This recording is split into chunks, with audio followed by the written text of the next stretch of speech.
savez, je voulais vous donner à travers quelques exemples euh, le fait que, contrairement à ce que beaucoup de musulmans pensent, ce n'est pas l'extrémisme, il faut bien écouter, c'est important, ce n'est pas l'extrémisme qui crée le rejet de l'islam, ce n'est pas les propos parfois violents ou radicaux des uns ou des autres qui causent l'éloignement de l'islam, c'est l'islam en tant que tel.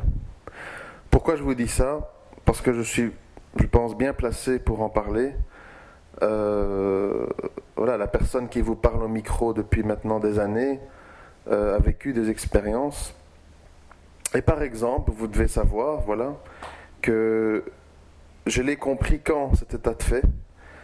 Je l'ai compris à partir du moment où, dans ma vie personnelle, j'ai eu, lors d'un mariage qui a duré 12 années avec une personne de religion chrétienne, des exigences très modérées, très basiques, qui ont été refusées jusqu'à causer un divorce.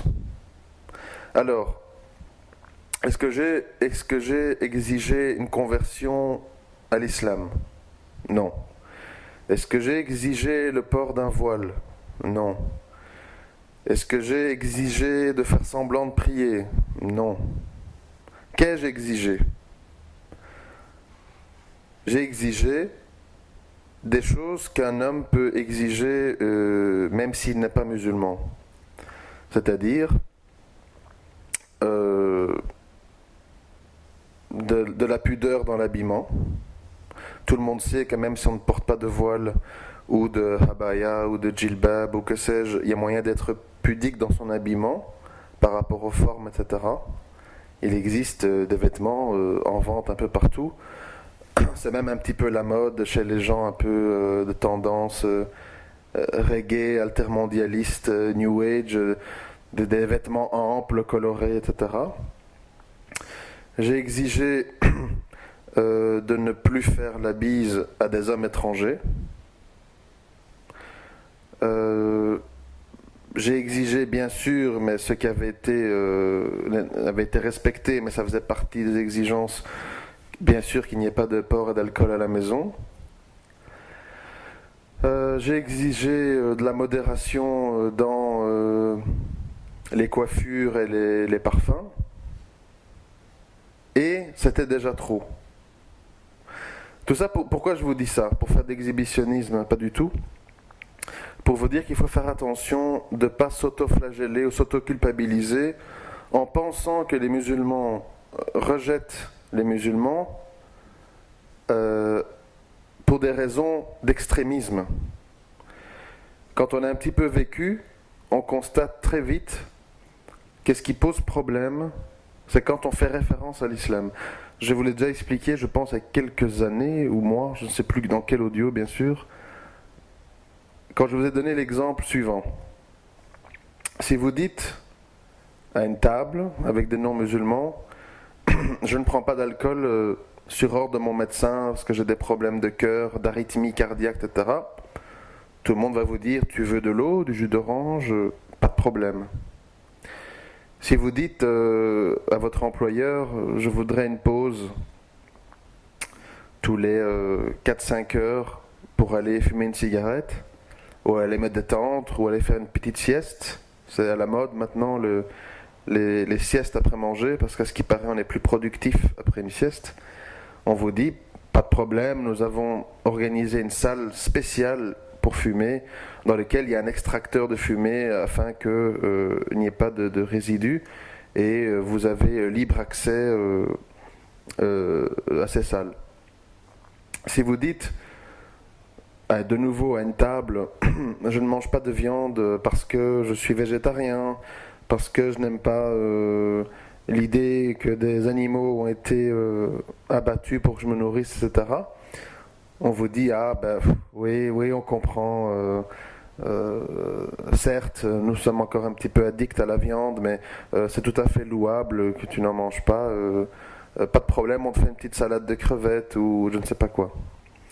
Et les exemples, on peut les multiplier à l'infini, avec toute une série d'autres choses par rapport aux vêtements. Il est fréquent de voir des défilés de mode de nos jours, où des femmes portent des espèces de coiffes ou de voiles décoratifs, esthétiques. C'est à la mode. Le problème, il arrive quand les gens, pour tous les exemples que je vous ai cités, prennent connaissance ou devinent ou vous questionnent et comprennent que votre demande est liée par une soumission à Allah subhanahu wa ta'ala. À ce moment-là, les cœurs se durcissent, les voix se crispent et le malaise s'installe. Pourquoi ? Parce que, et ça on nous l'apprend dans l'islam de base, ceux qui ne suivent pas les pas d'Allah et son messager suivent les pas du diable. Et donc, le diable, tant qu'il sait que vous faites des choses dans votre vie pour vos passions, j'aime pas la viande, les animaux, je ne peux pas boire pour des raisons de santé, etc. Il se dit, pas grave, pas dangereux. Il est quand même avec moi, même s'il a une petite lubie qui lui traverse l'esprit, c'est pas bien grave. Par contre, quand le diable et ses agents comprennent que vous posez un acte en pleine soumission à Allah, il se dit, aïe, aïe, aïe, aïe. Cet humain est occupé à prendre des dispositions dans sa vie, dans sa façon de s'habiller, dans sa façon de manger, dans sa façon de réfléchir, dans sa façon de gérer les relations homme-femme, pas suivant ses passions, mais suivant le contrat idéologique, spirituel qu'il a signé avec le Créateur des cieux et de l'univers. Et là, le problème arrive. C'est pour ça que je suis un peu surpris toujours que des frères, comme je l'ai déjà dit, qui ont un très haut niveau de science, ne comprennent pas cet état de fait.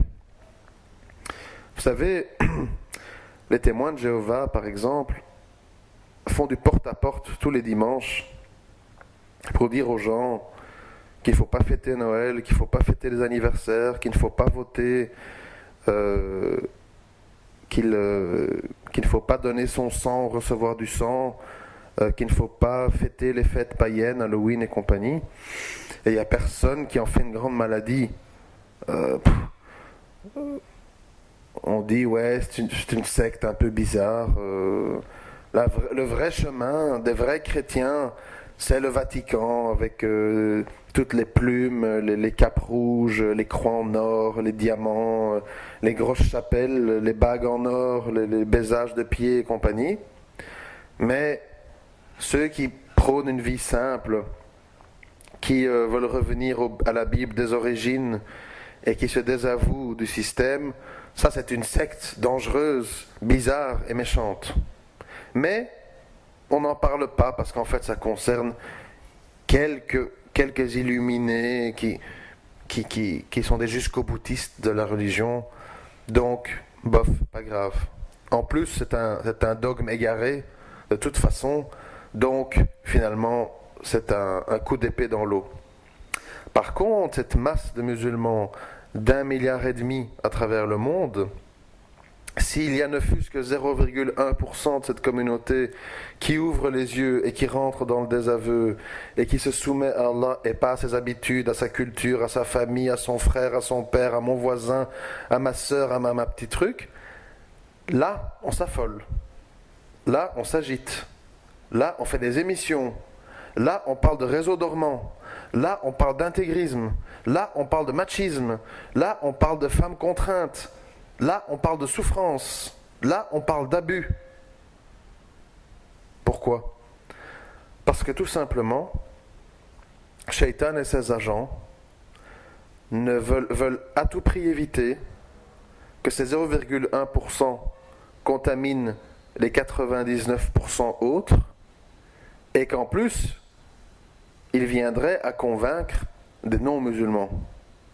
Donc, cette minorité, ces étrangers, c'est les derniers des Mohicans, il faut absolument déverser sur eux un bombardement médiatique, psychologique, affectif auprès de la population pour les détruire, il faut les arrêter, il faut prendre leurs biens, il faut les stigmatiser, il faut les montrer du doigt, il faut les expulser, il faut les traiter de tous les noms, d'égorgeurs, d'extrémistes, de guerriers, d'assoiffés de sang, parce que nous devons éviter coûte que coûte que ce petit rayon de lumière, ce petit phare au milieu des ténèbres, devienne un soleil tout-puissant qui détruise à tout jamais les ténèbres et les mensonges. Voilà dans quoi on est, tout simplement.